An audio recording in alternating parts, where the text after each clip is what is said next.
That right there is my bait, and right below it are some fish.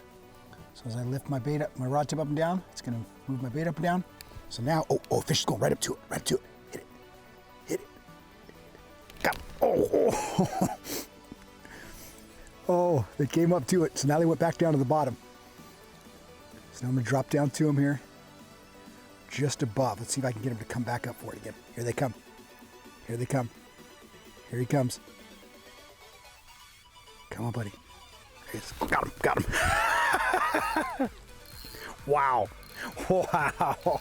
This is gonna be a fun day.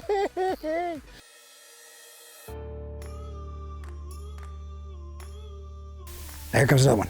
Here comes the one that's gonna be a keeper. This one, I'll be able to catch this one. Come on, come on.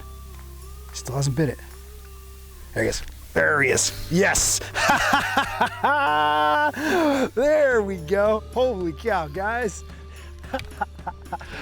I love new baits. And this Vertical Shad by V&M Baits is no exception. Although you can throw it on, an underspin, or you can nose hook it on a drop shot, it was mainly designed to throw on a little jig head and fish vertically, which I'm gonna break down the setup a little more, starting with rigging. All right, so basically what I do is I just thread on anywhere from a 1/4 ounce up to a 3/8 ounce little lead head, little jig head. I like football head style, just because I have more confidence when I'm vertically rigging it, working it. It just has the action I like, and seems to work out. Basically, you want enough weight to be able to get that bait down to the fish quickly, and then you want it to stay vertical. If you don't have enough weight, as you slowly drift, that bait is going to pendulum away and it's not going to stay beneath the boat. And that's crucial to this technique, is keeping that bait straight up and down so you can really work it and target those fish exactly how you want to. Now for my rod, I've got a hybrid stick. This is a medium, moderate, fast action 7-foot rod. And the reason I like this is because it's got enough tip that I can work this bait. I can really have some control of that bait down there, but also feel any subtle bites. A lot of times, these finesse style fishing, those bites aren't real big, and you've got to really feel, oh, there we go. And then you've got to have enough backbone to get that good hook set. Look at that. I know that hook is right in the upper jaw of that fish, and I feel very comfortable that I'm gonna get that fish to the boat. So as you're trying to figure out what these fish are responding to, you can kind of rotate between a few different retrieves.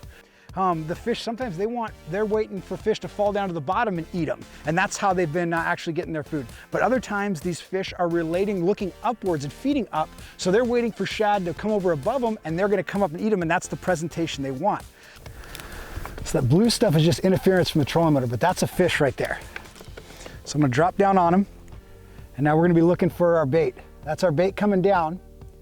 And then when I almost get to the bottom, I'm gonna stop it. I'm gonna stop it right there.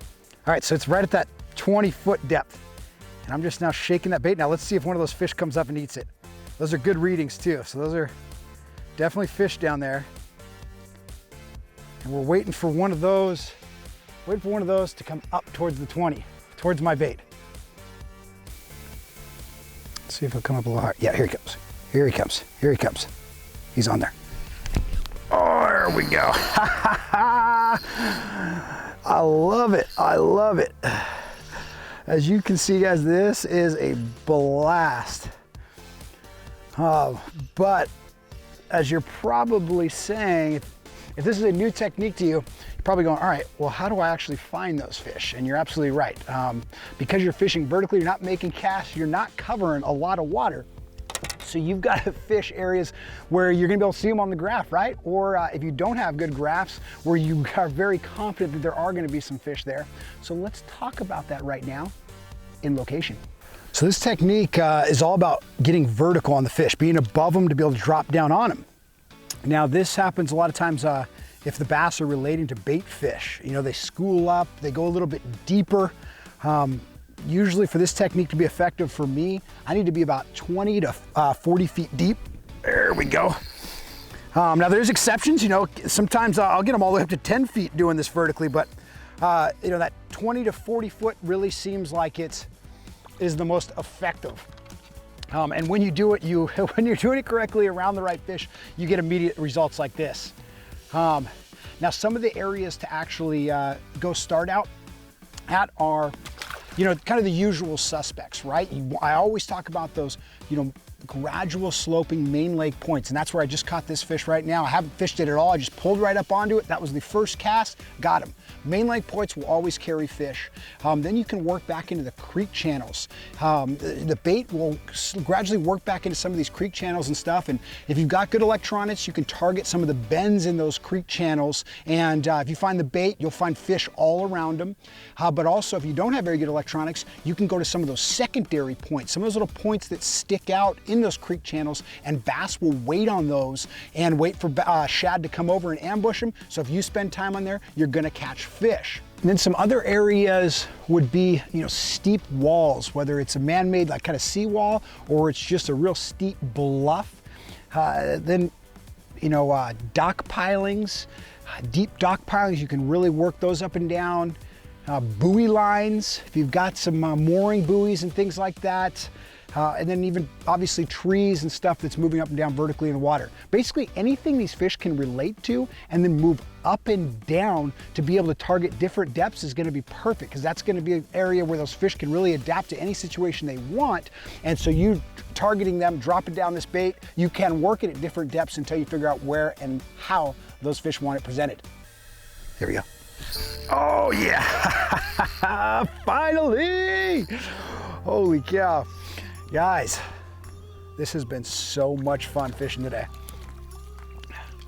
When it comes to bass fishing, it's all about using the right tool for the right situation.